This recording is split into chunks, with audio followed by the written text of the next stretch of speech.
Am I the asshole for having my drink spiked and being ghosted by GF of nearly 20 months? So, here's the story. We were at an event in a small town on Sunday. Everything was going well. We got there around 4 p.m. and brought beer.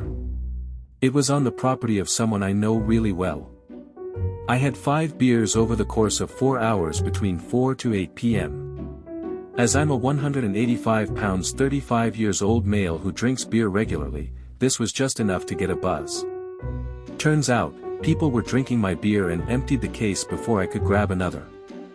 No big deal, but it was still early, so I asked my GF if she'd drive us to grab some more. I went to pull her vehicle up and was intercepted by someone I hadn't met. He asked what I was doing and eventually told me, "All good, I have a couple beer in my truck." I really only wanted maybe one more anyway before we went home, so I said alright. We go back to the house, but into the garage with a group who seems to be this guy's friends. And only them. They seemed friendly, so I didn't pay it any mind.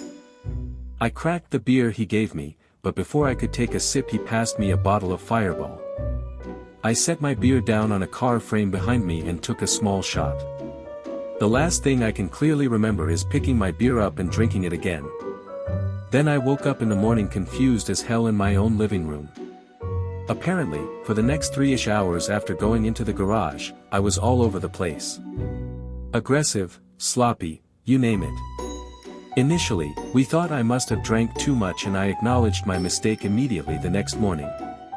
Everything up to a certain point was pretty fuzzy and I had multiple hours I could not remember, so it made sense at the time. But, me getting that sloppy would be a first.